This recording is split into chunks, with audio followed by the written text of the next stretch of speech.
Star plus के YouTube page पर आने के लिए आप सभी का धन्यवाद। अपने फेवरेट शोज देखने के लिए subscribe to Star Plus YouTube page and hit the bell icon.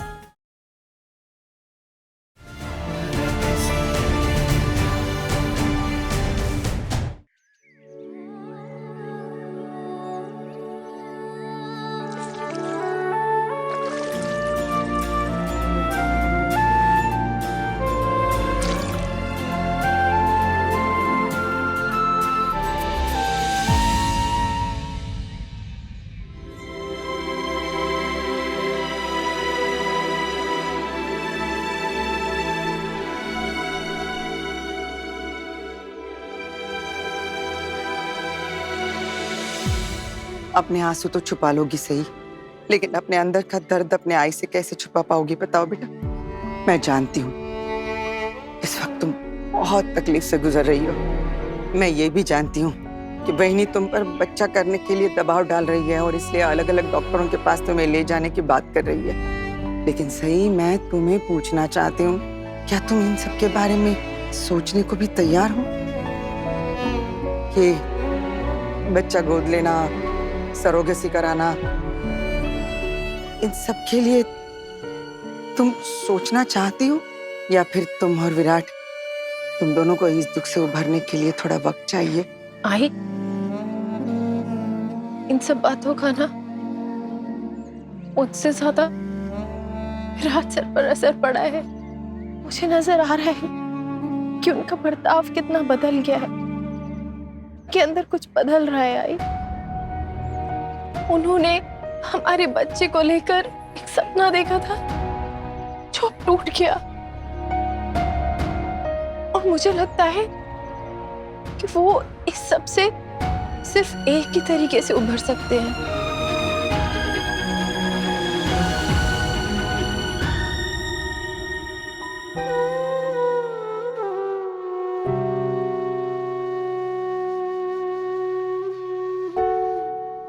हम दोनों ने बच्चा खोया है विराट, लेकिन मुझे ऐसा महसूस हो रहा है जैसे मैं आपको भी खोती जा रही हूँ। मुझे साफ नजर आ रहा है कि आप मुझसे दूर दूर रहने लगे हैं।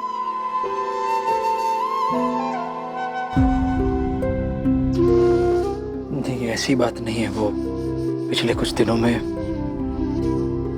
हमारे परिवार के साथ, हमारे साथ बहुत कुछ हुआ है। तो मैं जानती हूँ आपको। जब मुझे पता चला था ना कि मैं प्रेग्नेंट हूँ, तो मुझे बहुत डर लग रहा था। मुझे ना मेरी आई की याद आ रही थी। वो मुझे दुनिया में लाने से पहले ही गुजर गई। मुझे डर लग रहा था कि कहीं मैं एक अच्छी आई बन भी पाऊंगी या नहीं। और अब मुझे पता है कि एक अच्छी या बुरी आई तो बहुत दूर की बात है। मैं तो कभी मां ही नहीं बन पाऊंगी। सही में तुम्हारा दर्द समझ सकता हूँ, लेकिन मुझे नहीं पता इस दर्द के साथ जीना कैसे है। सो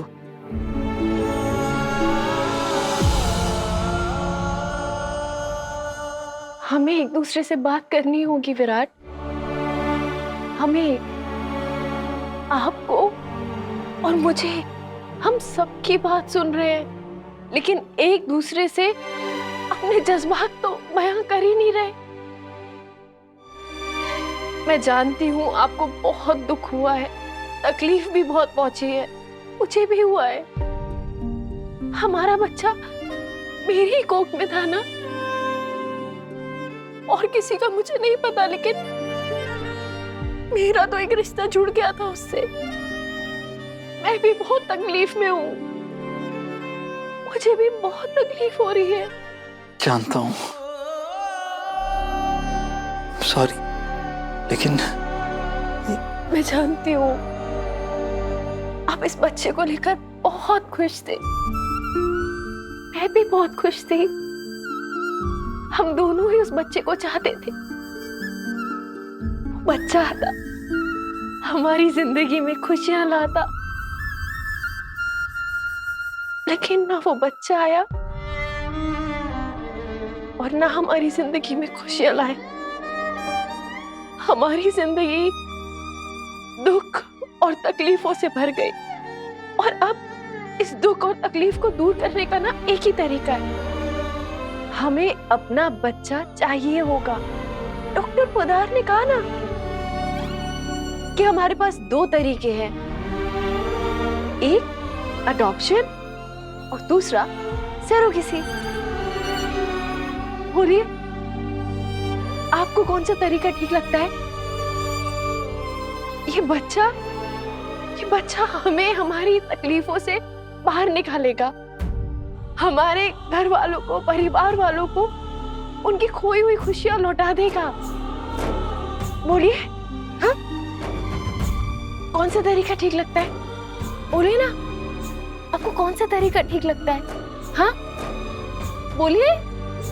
कोई भी नहीं।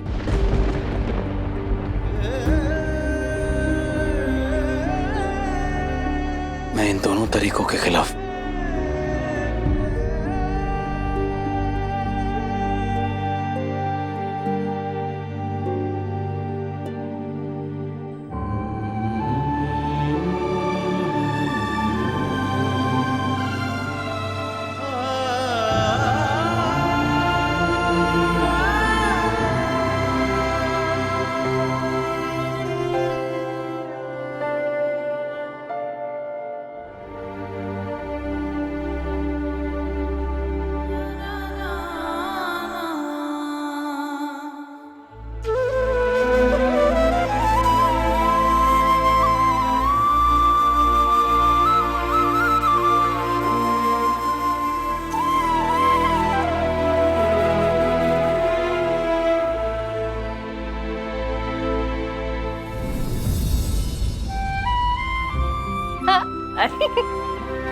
अरे बटरफ्लाई, कितना अच्छा रैकेट रेनबो। पूरा कमरा पिंक क्यों है? सिर्फ पिंक? पूरा कमरा पिंक इसलिए क्योंकि हमारी बेबी ही होगी ना। अच्छा, तो आपने खुद ही अकेले नाम डिसाइड भी कर लिया? बापू, इतना हक तो बनता है। अच्छा जी। और आपको कैसे पता कि वो बाबा नहीं बेबी ही होगी? अरे बाबा हुआ तो सोचा नहीं है मैंने, क्योंकि मुझे तो छोटी सही चाहिए ना, इसलिए। जो भी है, मुझे तो एक हेल्दी बेबी चाहिए।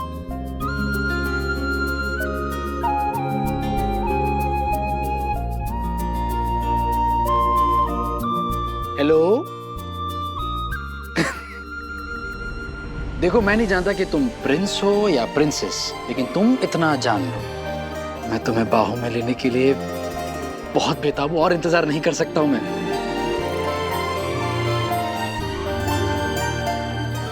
अरे क्या हुआ? सही, किसी बात को लेकर तुम परेशान हो? नहीं, परेशान नहीं हूँ, लेकिन मुझे ना बहुत नर्वस फील हो रहा है माँ बनने में। मैं तो बहुत छोटी थी ना जब मैंने अपनी आई को खो दिया। आई होप मैं एक माँ होने के सारे फर्ज अच्छे से निभा पाऊँ।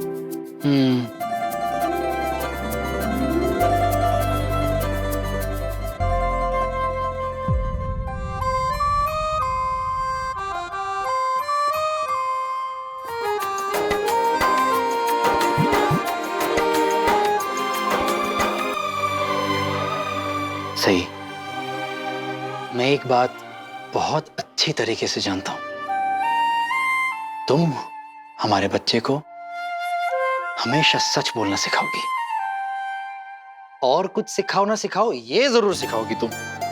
बस। इनफैक्ट मैं तो ये कहूंगा कि तुम माँ बनने के लिए पैदा हुई हो। क्यों? क्योंकि तुम हमेशा दूसरों के लिए जियो। सही, उनका ख्याल रखना, उनसे प्यार करना, उनकी मदद करना, और लड़ाई झगड़ा करते हुए भी तो आई हो तुम। मैं लड़ाई झगड़ा कब किया? क्यों? कुछ भी मतलब, मुझे ना आपसे बात ही नहीं करनी है। अरे अरे अरे, पूरी बात तो सुन लो। लड़ाई झगड़ा भी हमेशा अच्छी चीजों के लिए करती हो तुम।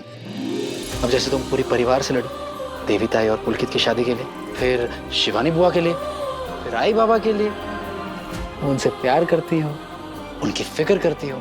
और देखो, तुमने जिंदगी में भी डॉक्टर बनना चुना, जिसकी वजह से तुम अनजान लोगों की मदद करती हो, उन्हें अच्छा महसूस करवाती हो। अब देखो, जो प्यार करती है, ख्याल रखती है, मदद करती है और कभी कभी डांटती भी है, लेकिन अंत में भलाई चाहती है, वो माँ नहीं तो और कौन हो सकती है। मुझ पे भरोसा करो सही, तुम दुनिया की बेस्ट माँ बनोगी।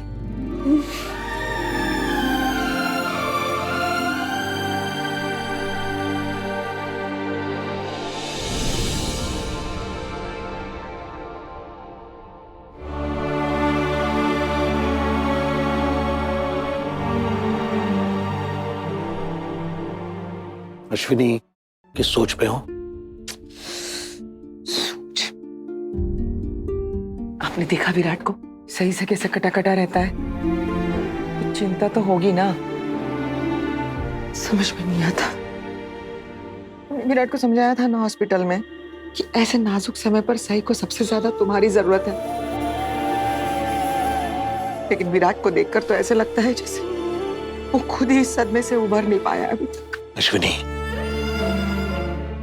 विराट को तुमसे बेहतर और कौन समझ सकता है? और हमने तो देखा है बचपन से ऐसा ही है वो,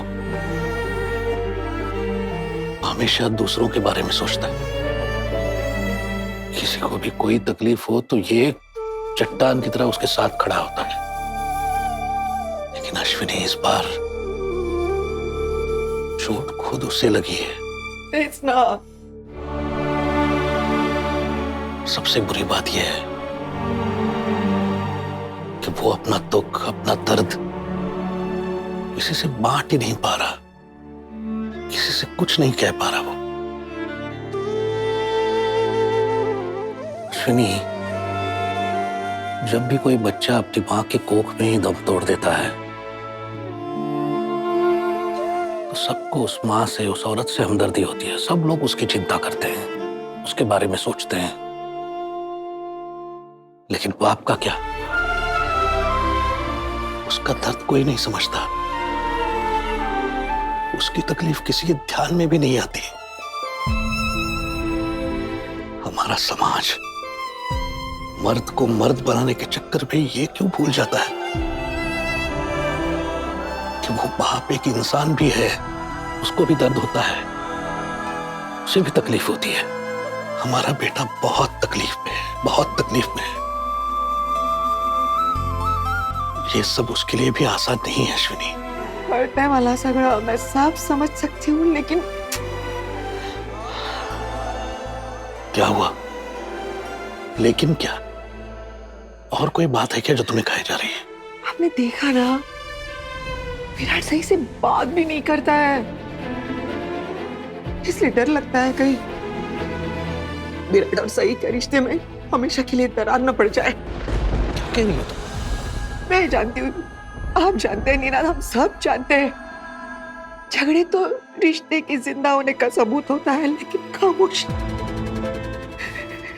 खामोशी उसके दम तोड़ने की शुरुआत होती है। नहीं अश्विनी, ऐसी बात मत करो। नहीं, हम ऐसा नहीं होने देंगे। हमारे होते हुए हमारे बच्चों के बीच कोई दरार नहीं आएगी। तो माँ बाप हैं हम। बच्चे बड़े हो गए इसका मतलब ये नहीं कि माँ बाप अपना फर्ज भूल जाएंगे।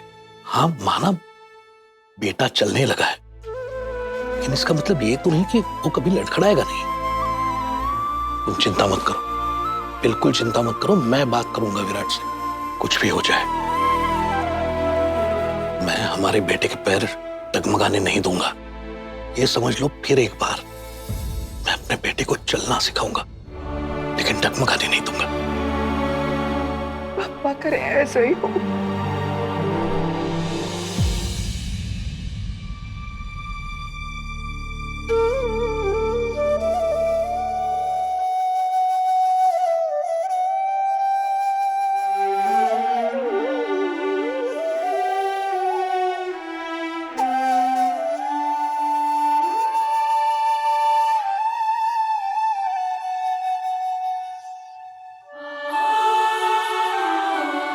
सम्राट को याद कर रहे हो? हाँ,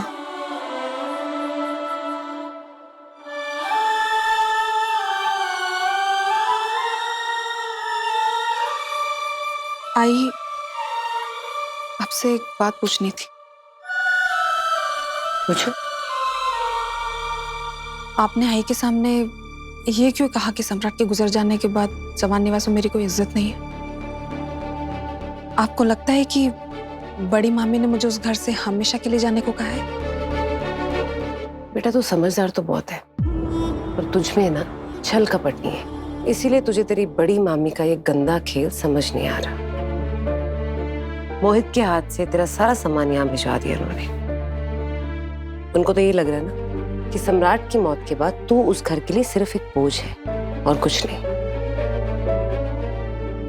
और वो अच्छे से जानती है कि हम पढ़े लिखे सभ्य लोग हैं। अब तेरे पति के गुजर जाने के बाद अगर वो तुझे घर से बाहर निकालेंगी भी तो हम तो कोई हो हल्ला करेंगे नहीं। इसलिए सही को कही हुई तेरी छोटी सी बात का बतंगड़ बनाकर उन्होंने तुझे घर से बाहर निकाल दिया। उनको बस मौका चाहिए था तुझसे छुटकारा पाने का, और उस मौके का ना बहुत अच्छे से फायदा उठाया उन्होंने। आई, आपको लगता है कि मैं उस घर में दोबारा वापस कभी नहीं जाऊंगी? बच्चे, तुझे उस घर में जाना क्यों है? और वैसे भी उस घर में जाने से पहले तुम्हारी सारी खुशियां तुमसे छीन चुकी थी। याद है ना, विराट ने जबरदस्ती शादी करवाई थी तुम्हारी सम्राट से, और खुद मजे की जिंदगी जी रहा है। फाइनली जब तुझमें और सम्राट में नजदीकियां बढ़ने लगी, तुम दोनों के एक दूसरे से प्यार होने लगा, तो वो ये दुनिया छोड़ के चला गया। देख बेटा, अगर सम्राट का बच्चा तेरी कोख में होता ना, तो उस बच्चे की वजह से ये परिवार शायद तेरी इज्जत करता, लेकिन अब तो वो भी पॉसिबल नहीं है। तो ऐसी जगह जाना ही क्यों चाहती है जहां तेरी इज्जत ही ना? वैसे अच्छा ही हुआ कि तू प्रेग्नेंट नहीं हुई। लेकिन आई, मैंने सम्राट से शादी ही इसीलिए की थी ताकि मैं विराट के आसपास रह सकूं। आखी उल्टी सीधी बातें करना बंद कर। विराट को भूल जा, जिंदगी में आगे बढ़। देख बेटा, तेरे बाबा के दोस्त का बेटा रोहन ऑस्ट्रेलिया से वापस आया है, और वो तो हमेशा से तुझे पसंद करता था ना, और शादी भी नहीं किया उसने अभी तक। तो आप ये सब मुझे क्यों बता रही हैं? क्योंकि मैंने कल रोहन को मिलने के लिए बुलाया, तुमसे मिलने के लिए। बहुत कैजुअल मीटिंग है, इसलिए घर पे नहीं बुलाया। तुम दोनों कैफे में मिल। क्या? आई, आप ऐसा कैसे कर सकती हैं?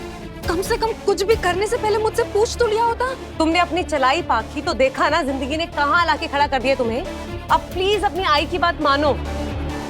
मैं तुम्हारी खुशी चाहती हूँ बेटा, तुम्हें खुश देखना चाहती हूँ। अब तक जो हुआ है सब भूल जाओ। अब जिंदगी की एक नई शुरुआत करो।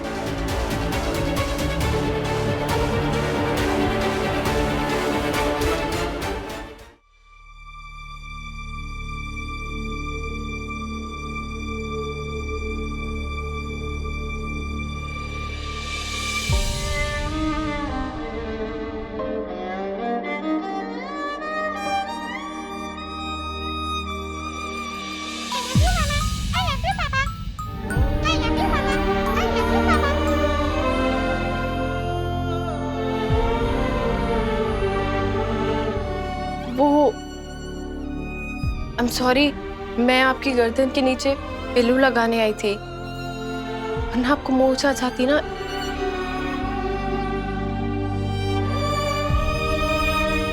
मुझे माफ करिएगा अगर मेरे सवाल की वजह से आप परेशान हैं तो, लेकिन मुझे नजर आ रहा है कि हमारे बच्चे को खोने की वजह से आप कितने तकलीफ में हैं।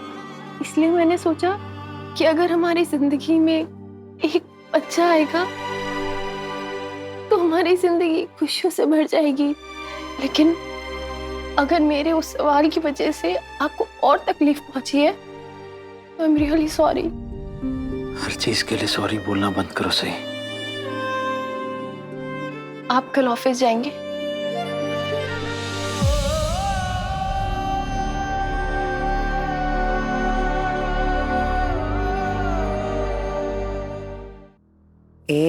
यस, अब ठीक है। ये इसके साथ बहुत अच्छे लगे। अच्छा यही पहनना। और बाकी बेटा, तू बस ऐसे सोच कि तेरी नई जिंदगी का पहला दिन है। फुल पॉजिटिविटी के साथ जाके रोहन से मिल।